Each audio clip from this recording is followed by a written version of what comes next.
It is the final Sunday in March. In a few days, we welcome a new month.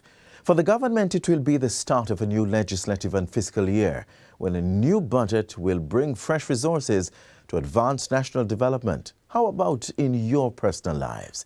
Are you making plans to realize new dreams or fulfill existing ones?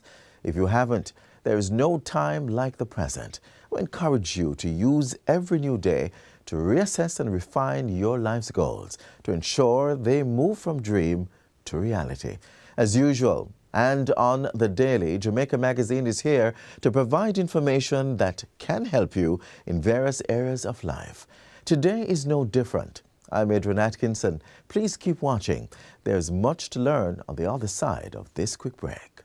Without a doubt, tourism is Jamaica's #1 industry, and our dedicated workers are its greatest asset. Jamaica would not be the heartbeat of the world without you. As the industry rebounds from the impact of COVID-19 pandemic, we truly need all hands on deck, yours included. Vaccination holds the hope for tourism's full recovery. In addition to COVID-19 protocols, it is the only comprehensive way to fight the pandemic and save lives. I am therefore urging every worker in the tourism and hospitality industry, in all the subsectors, including accommodation, attractions, entertainment, transportation and craft, to do your part and get vaccinated. Do it for yourself, your family, your workplace, and your community. Do it for Jamaica, land we love. Stay safe. Get vaccinated. We Get the Magazine started with a discussion on an important health topic. Gastroenterologist Dr. Mike Mills is here to help us understand and hopefully avoid colon cancer. It's Colorectal Cancer Awareness Month, so let's get the facts right now.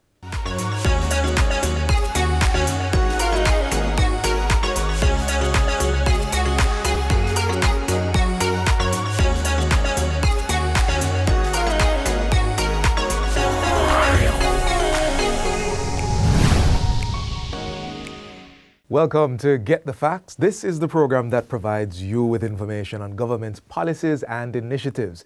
I'm Theodore Henry. Our focus today is on health, colorectal or colon cancer in particular. It's a disease that affects the large intestines or the bowel, and to help us understand the causes, the risk factors, treatments, among other things, is gastroenterologist Dr. Mike Mills. Welcome to the program, Dr. Mills. Thank you very much, Theodore. All right, let's jump right into it and get the facts. Sure. Give us a brief overview. First and foremost, what is colon cancer? What causes it? Okay, so you mentioned that colon is a large bowel, the last part of the digestive system. Right. That's correct. And cancer is uncontrolled cell growth of any part of the body. So it's uncontrolled cell growth of parts of the colon or large bowel. Right. Yes. Okay. What causes that? It just happens? There are a number of risk factors. The most common thing that we identify it with is age. So as you get older, you have an increased risk of colon cancer. Right. There's also genetic predisposition. So we know that families can have colon cancer predispositions as well. Like my father, That's right, grandparents, Right. aunts, brothers, sisters, that type of thing. Okay. Outside of that, there's some other lifestyle-related changes. So if the diet, for example, is very poor in fiber, that can be a problem. So a low-fiber diet is not a good idea. If there's a history of smoking, that increases your risk as well.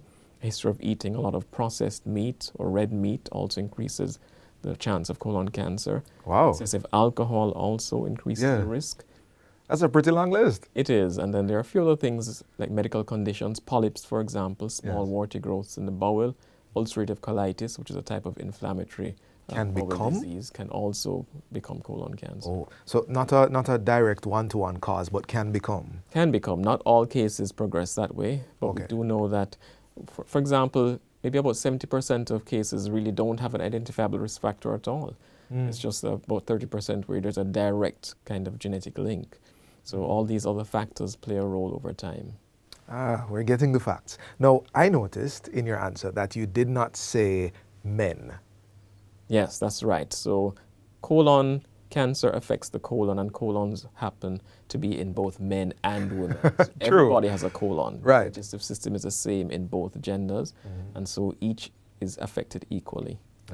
Okay. So you mentioned dietary issues, you mentioned lifestyle, you mentioned age. Yes. What age are we looking at here? Okay, so most commonly above the age of 65, this is where we find that the incidence increases significantly. But we do have identified cases as early as in the late 20s all the way up into the early 90s, for example. So Wow. it spans the entire spectrum, even though most of them are going to be above the age of 65. Okay, so you're looking at, it can happen earlier. It can but happen. Certainly, you want to get ahead of this thing, test for it, screen for it Yes, screening is important. when you reach a certain age. That's right. We're going to talk about screening, but before we get there, I wanted to ask about the symptoms. What should I be wary of, especially when I get to a certain age? Okay, so it doesn't matter the age. If you have any symptoms at all, you need to get that checked out. Okay, It doesn't have yes. to be cancer, definitely. Right. But the symptoms that we're concerned about would be bleeding, so blood in the stool, for example.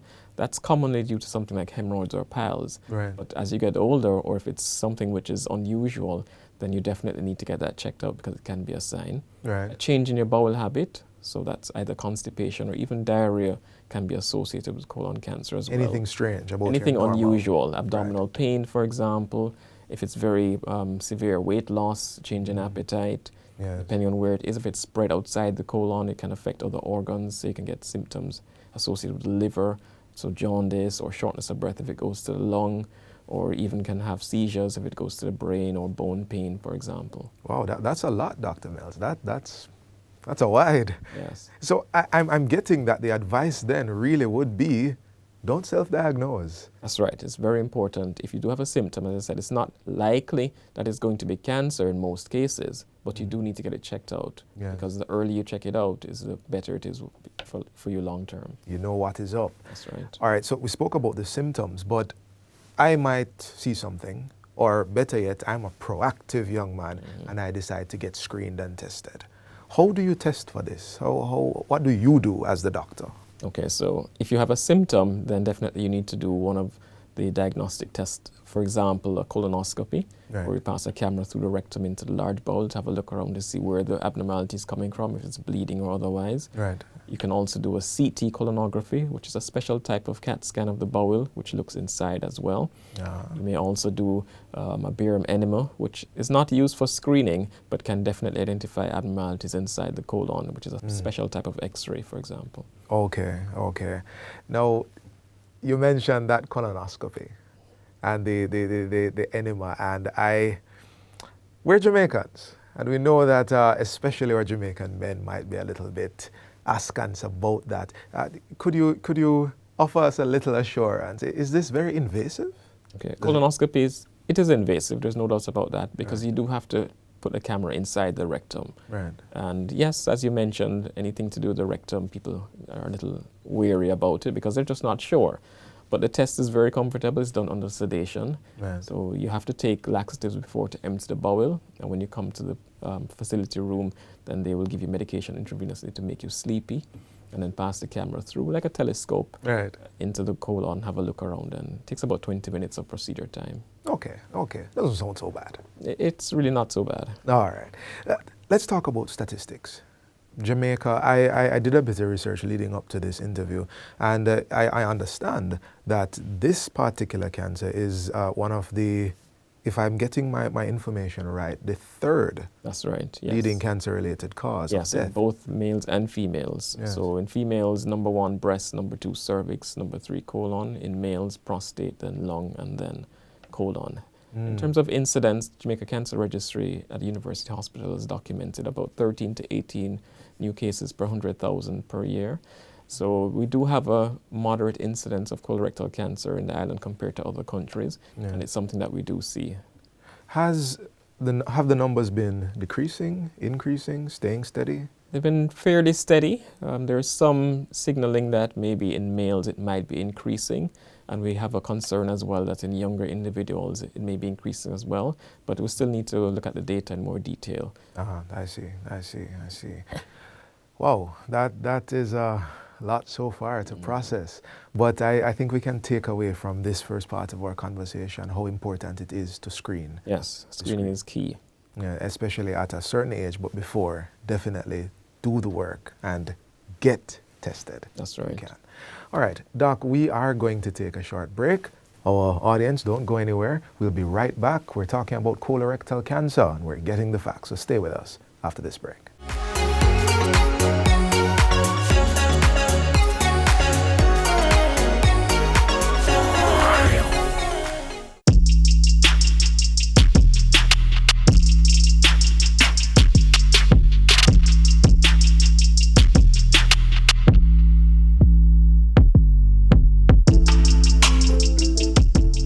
The travel file application was created by the Transport Authority for the protection of the commuting public.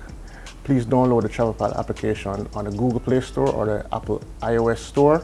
Once you download the application, put in your phone number, register the application under your phone number, and then you'll be able to verify the license plate that you're going in. Once you verify the license plate and the information of the vehicle, you will then be able to share that trip of the vehicle that you're in. And if there is difficulty on the trip, you then will be able to push a panic button and share your location with others as well. Download the application, give us our feedback at customerservice@ta.org.jm. Don't forget, it's free to download, free to use.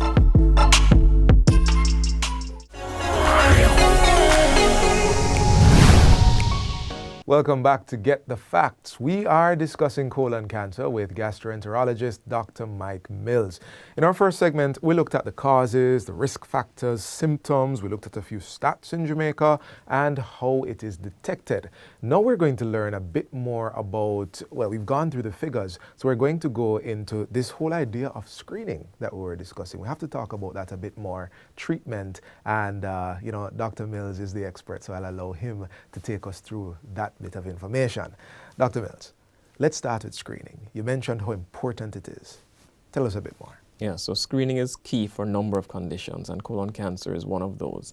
So everyone is quite familiar with screening for breast cancer, where you do mammography, cervical cancer, pap smear, prostate cancer, your PSA checks, and rectal exam. For colon cancer, the screening is very preventive because you're looking for polyps, which are the stages before cancer. Right. If you can remove the polyps, then you'll prevent the development of cancer. Ah. So these screening tests are offered at a specific age, and the age that we're advocating is above the age of 45 in average risk individuals. So if there's no increased risk from family history or anything like that, then anyone over the age of 45 should try and have one of these screening tests done. Right. The screening tests available are a fecal occult blood test, which is basically a stool test looking for blood at a microscopic level. Right, You're not actually seeing blood, but when I you send wouldn't it to see the lab, it. exactly, you don't see it. Right. But you send to the lab to be tested, and quite commonly people do it as part of their annual executive profile, for example. So that's the first test. The other tests for screening involve colonoscopy, which we mentioned before, which is passing a camera through the rectum into the large bowel. And you're looking for polyps to remove them at the time. Right. If there's cancer there, then you get a chance to take a sample, do a biopsy, for example. The screening test is a CT of the colon or CAT scan or CT Right, you mentioned colonoscopy, that. which we also Yes. mentioned, which can also look at the colon to give an idea as to whether there's anything. Now, the thing about the screening test, if you do the blood test for the stool, then you have to do it every year, and it has to be 3 samples to be taken as separate stools to be effective for screening. So wait, can we dial down on that one a little bit? Yes. You're saying it has to be done 3 times. Yes, 1 sample is not sufficient for screening. Okay, and what's If any of those samples does show a trace of blood, then that's significant. You need to do a further test like a colonoscopy to see where the blood is coming from. okay? But just doing 1 sample of stool for the year for your screening is not sufficient. The So you- data has shown that you have to do 3 samples of 3 separate stools to get enough of a sample to actually be representative. So you would say to me, I go to the doctor's office and Yes. we do the first one, and you would say, oh, hey, we see something concerning, and then we would come back in. No. So if any of them show something, so even if you did the first one and it showed something concerning, you don't need to do the other two. Oh, okay. You need to go on to do something more diagnostic, like a colonoscopy, for example, where you can then biopsy and get a better diagnosis. Okay. But the stool test is only indicating that there's something wrong in the colon. Which would then... Then you'd need to go and search to see what that is. So the treatments, if I'm understanding this correctly, the treatments are escalating. You wouldn't always start... Well, these are not treatments. These are diagnostic screening, tests, yes. Screening tests. So I wouldn't say that they're escalating.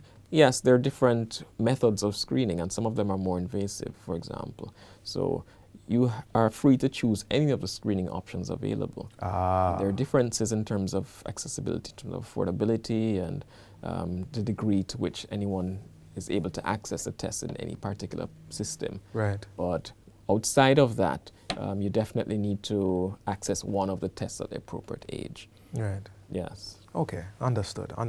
No, I mentioned treatment because I feel like I wanted to get there. But before we talk about treatment, how aggressive is colon cancer on average? You mentioned that we can... Okay, so cancer, no matter where it is always a problem because cells, when they're dividing, they don't like to stop in the organ that they start dividing. They keep going. And metastasize all over the place. They will metastasize. That's exactly correct. So they can spread to other organs. And when they do that, depending on where they go, then they may either cause problems locally. So inside the bowel, you can have obstruction or bleeding, which can be quite fatal. Oh. It can have spread to the liver, for example, impair the function of the liver, go to the lung or to the brain. So it can be very severe and it can be fatal, just like most cancers. But you did mention that it can be caught early. The key thing is catching it early because depending on which stage you catch it, the treatment is more effective and the survival is much better. So stage 1, for example, has a different prognosis from stage 4, which is the final stage. How many stages are there? There are 4 stages. Okay. What stage 1 is where we want to be? Yes, early. Well, ideally you want to go even before stage 1 where there's a polyp. In other words, where you're finding the precursor to the cancer. So you can remove that before. But yes, if the cancer is there, you definitely want to find it in stage 1. And you're more likely to do that if you do screening. Because at stage 1, you're not likely to have any symptoms at all. Right. So you're not waiting for symptoms to do one of the screening tests. You're doing it at a specific age because it's more likely that something would have started to develop at that point. And because polyps take sometimes up to 10 years to turn into cancer if they're going to, you do have some amount of time to actually find it, remove it, before it becomes a problem. All right. I do want to underline for our guests, though, that you do have some amount of time does not mean that we should be lax. No, definitely. In our testing. You know, Doc mentioned that you mentioned that we should add it to our yearly checkup. Yes, so there are different intervals depending on which test you select. Right. If you're doing the stool test for blood, that's yearly, and you have to keep it up. If you're doing a colonoscopy, and you do the first one at age 45, for example, then you don't need to do another one for 10 years. So if the colonoscopy is completely normal, it's a 10-year interval. Right. If you see something and have to remove it, like a polyp, then we'll bring you back sooner. It could be 3 years, it could be 5 years, depending on the type of polyp. Understood. If you're doing a CT of the colon as your screening tool, then that's every 5 years. Okay. So there are different intervals depending on which test you choose. Okay. Let's go to treatment now. You've said a few times, remove it. Yes. Talk to me about the treatment options. Okay, so treatment is heavily dependent on the stage at which the cancer is diagnosed. Right. If it's early, so stage 1, for example, then the treatment could be as straightforward as surgery to remove the part of the colon that has a tumor in it. So surgery could be completely curative at that point.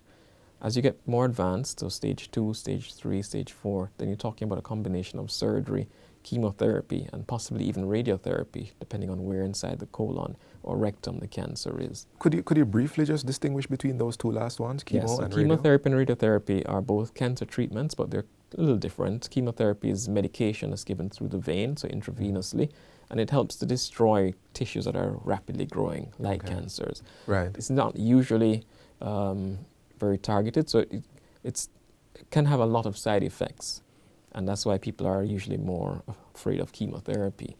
Radiotherapy is using specific types of energy to basically burn the cancer from outside.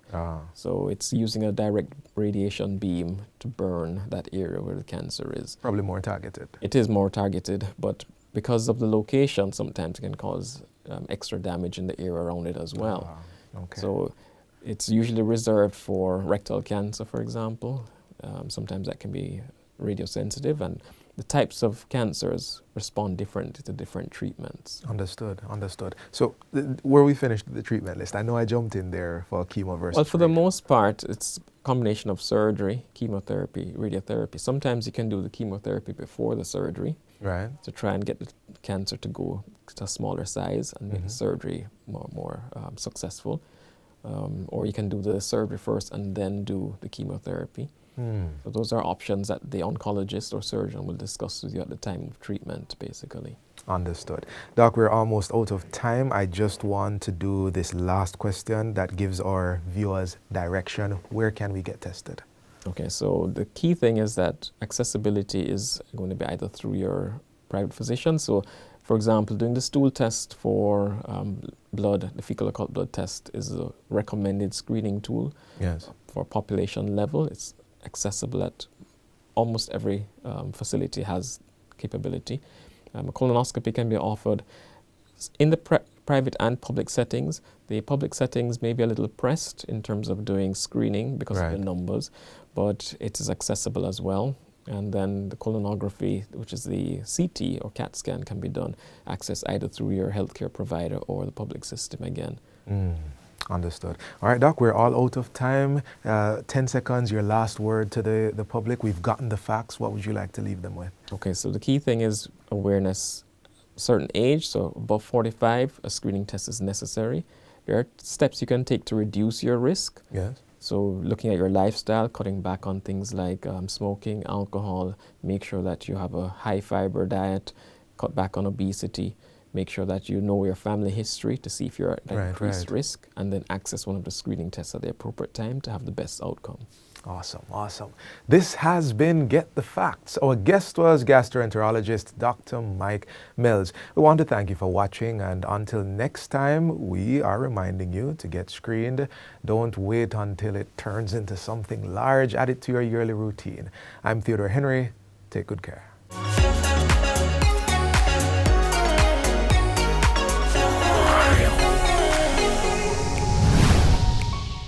What a way you're full of our roots and culture. That was in Jamaica 60. Jamaica 60? What a piece of news, Miss Matty. I feel like my heart going bust up. Just in, the island of Jamaica is on the verge of celebrating its 60th year of independence. I only way of celebrating it. They say the people them in them come here, you know. But you see, when our people decide, say the other people them free paper, burn up, them say if it's war, start it, whatever. We all collect medal pants of it, you know. Medal. Amount of tongue we give them, you know. The celebrations are slated to begin on January 1st, 2022. Organized by the Ministry of Culture, Gender, Entertainment and Sport. We have more in this report. I am on site and planning activities are ablaze. Persons are advised to download the Reggae Jamaica app to know what it activities for the Jamaica 60 celebration. Yeah, I download the app to get the updates then. Public sector workers, if you're among the groups required to file a statutory declaration each year, here is your reminder. This year's deadline is March 31. We have information to help you successfully navigate the process.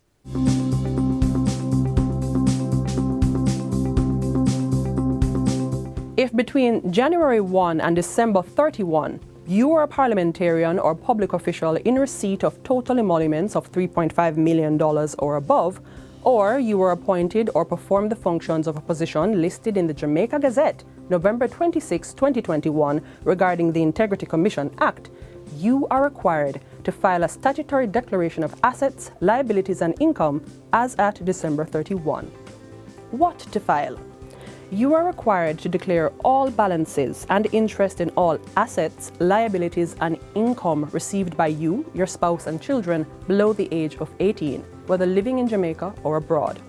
Why file zero tolerance?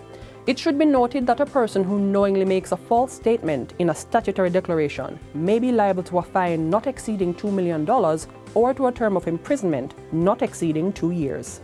The Integrity Commission has implemented its zero-tolerance policy. All declarants will be required to submit all outstanding statutory declarations. If you are eligible to submit for the past 5 calendar years and have not filed, submit your statutory declarations now. Failure to submit a statutory declaration may attract a fine of not exceeding $500,000 or to a term of imprisonment not exceeding 6 months. The Integrity Commission has decentralized the collection of statutory declarations. Submit your statutory declaration for the previous calendar year securely within your organization on or before March 31 of the following year. Here's how. Firstly, complete your statutory declaration. Ensure you have entered the correct as-at date, for example, December 31, 2021. NA or C attached is never an appropriate response. Use none and list all required balances. Copy or print additional pages where necessary. Ensure all the sections are signed. A justice of the peace is required to validate your signature by signing, entering the date, location, and affixing their embossed seal. Attach the relevant supporting documents. ATM printouts are not accepted. You then proceed to your in-house collection point. Collect a statutory declaration envelope and security seal. Place the required information on the statutory declaration envelope, seal the envelope, and affix the security seal. Deposit the secure envelope in the Integrity Commission branded collection container or with your designated officer on or before March 31. Finally, enter your name and the date of submission on the Integrity Commission log sheet. The designated officer should deposit the white copy of the log sheet in the collection container on April 1. Retain the yellow copy for the files and facilitate the submission of collection container to the Integrity Commission. The Integrity Commission will register your statutory declaration and send you a receipt by email on or before May 13. After submission, the statutory declaration is examined for due completion and accuracy. Where the Integrity Commission is satisfied that the statutory declaration has been duly completed, certification is done and an advisory issued to the declarant. Submit your statutory declaration completely and accurately and get on the path to certification. For more information, visit our office on the second floor at 45 to 47 Barbados Avenue, Kingston, or give us a call at 876-968-6227.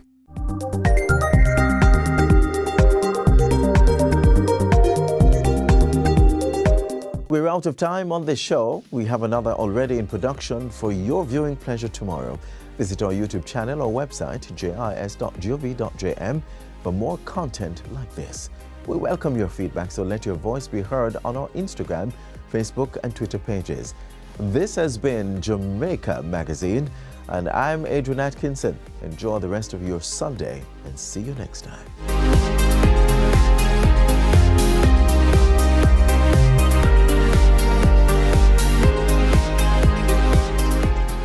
This has been a production of the Jamaica Information Service, the voice of Jamaica.